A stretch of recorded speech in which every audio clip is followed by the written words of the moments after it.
ദൈവനാമത്തിന് മഹത്വമുണ്ടായിരിക്കട്ടെ. നോമ്പുകാലം തിരിഞ്ഞു നോട്ടത്തിൻ്റെയും അനുതാപത്തിൻ്റെയും മടങ്ങിവരവിൻ്റെയും രൂപാന്തരത്തിൻ്റെയും ചേർത്തു നിർത്തലിൻ്റെയും തിരഞ്ഞെടുപ്പിൻ്റെയും സമയമാണ്. വലിയ നോമ്പിൻ്റെ 7-ാം ദിനം ധ്യാനത്തിന് ആധാരമായി തിരഞ്ഞെടുത്തിരിക്കുന്ന വേദഭാഗം വിശുദ്ധ മർക്കോസ് എഴുതിയ സുവിശേഷം 3-ാം അധ്യായം 31 മുതൽ 35 വരെയുള്ള വാക്യങ്ങൾ.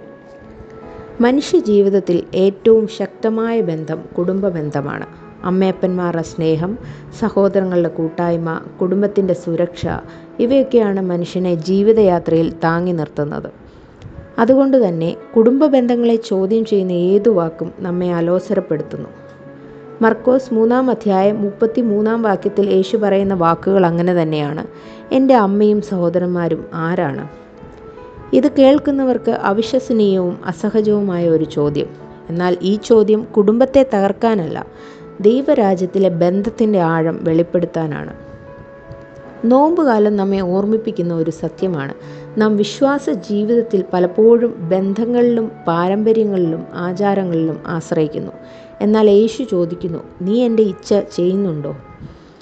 ഈ പശ്ചാത്തലത്തിലാണ് മർക്കോസ് 3-ാം അധ്യായം 31 മുതൽ 35 വരെയുള്ള വാക്യങ്ങൾ നമ്മുടെ ആത്മീയ ജീവിതത്തെ ആഴത്തിൽ പരിശോധിക്കുന്നത്. ഈ വേദഭാഗത്തു നിന്നും 3 ചിന്തകൾ ഇവിടെ പങ്കുവയ്ക്കുവാനായി ആഗ്രഹിക്കുന്നു.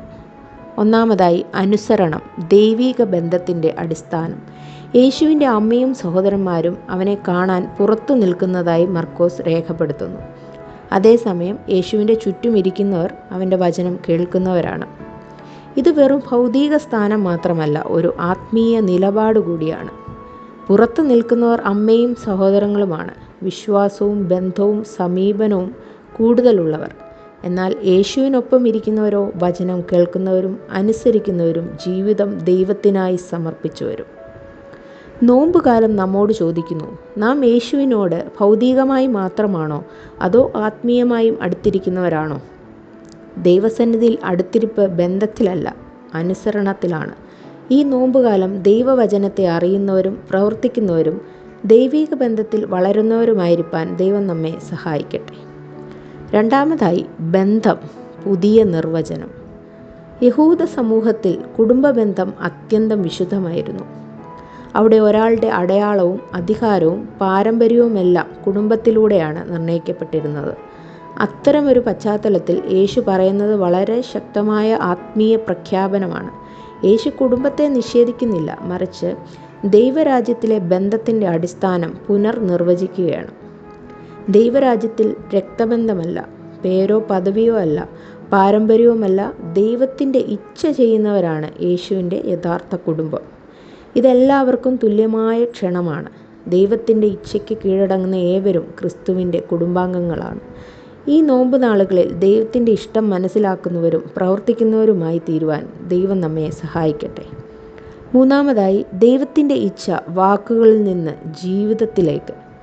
ദൈവത്തിൻ്റെ ഇച്ഛ അറിവായി മാത്രം നിൽക്കുമ്പോൾ വിശ്വാസം അപൂർണമാകുന്നു. അത് ജീവിതത്തിൽ പ്രകടമാകുമ്പോഴാണ് വിശ്വാസം പൂർണ്ണമാകുന്നത്. ദൈവത്തിൻ്റെ ഇച്ഛ ചെയ്യുക എന്നത് വചനം കേട്ട് അതനുസരിച്ച് ജീവിക്കുക, ക്ഷമിക്കാൻ മനസ്സില്ലാത്തിടത്തും ക്ഷമ തിരഞ്ഞെടുക്കുക, അഹങ്കാരം ഉപേക്ഷിച്ച് വിനയത്തിൽ നടക്കുക, സ്വന്തം ആഗ്രഹങ്ങളെക്കാൾ ദൈവത്തിൻ്റെ ആഗ്രഹം മുൻതൂക്കം നൽകുക. നോമ്പുകാലത്തിലെ ഉപവാസവും പ്രാർത്ഥനയും നമ്മെ ഈ അനുസരണത്തിലേക്ക് നയിക്കുന്ന ആത്മീയ പരിശീലനങ്ങളാണ്. അനുസരണത്തിലാണ് ക്രിസ്തുവിനോടുള്ള ബന്ധം സ്ഥിരപ്പെടുന്നത്. മർക്കോസ് 3-ാം അധ്യായം 31 മുതൽ 35 വരെയുള്ള വാക്യങ്ങളിൽ നമ്മുടെ വിശ്വാസ ജീവിതത്തിലെ ആഴത്തിൽ ചോദ്യം ചെയ്യുന്ന ഒരു വചനഭാഗമാണ്. ക്രിസ്തുവിൻ്റെ കുടുംബത്തിൽ അംഗമാകുന്നത് സഭയിലെ അംഗത്വത്തിലൂടെയോ പാരമ്പര്യ വിശ്വാസത്തിലൂടെയോ മാത്രമല്ല, ദൈവത്തിൻ്റെ ഇഷ്ടത്തിനനുസരിച്ച് ജീവിതം സമർപ്പിക്കുന്നതിലൂടെയാണ്. ഈ നോമ്പുകാലം നമ്മെ വീണ്ടും ഒരു നിർണായക ചോദ്യത്തിന് മുന്നിൽ നിർത്തുന്നു. നാം യേശുവിനോട് ബാഹ്യമായി ചേർന്ന് നിൽക്കുന്നവരോ അല്ലെങ്കിൽ അവൻ്റെ ചുറ്റും അനുസരണയോടെ ഇരിക്കുന്നവരോ? ഈ നോമ്പുകാലം നമ്മുടെ വിശ്വാസത്തെ വാക്കുകളിൽ നിന്ന് ജീവിതത്തിലേക്ക് കൊണ്ടുവരട്ടെ. ദൈവത്തിൻ്റെ ഇഷ്ടം ചെയ്യുന്ന യഥാർത്ഥ ആത്മീയ കുടുംബമായി സഭ ഉയർന്നു വരട്ടെ. നമുക്ക് പ്രാർത്ഥിക്കാം. കരുണയും സ്നേഹവും നിറഞ്ഞ ദൈവമേ, നിൻ്റെ ഇച്ഛ അറിയുന്നതിൽ മാത്രം നിൽക്കാതെ അത് ചെയ്യാൻ ഞങ്ങളെ ശക്തരാക്കണമേ. ഈ നോമ്പുകാലത്ത് നമ്മുടെ ഹൃദയങ്ങളെ വചനത്തിന് കീഴടങ്ങുന്നവയാക്കി മാറ്റണമേ. ക്രിസ്തുവിൻ്റെ സത്യമായ ആത്മീയ കുടുംബത്തിൽ ജീവിക്കുവാൻ ഞങ്ങളെ അനുഗ്രഹിക്കണമേ. ആമേൻ.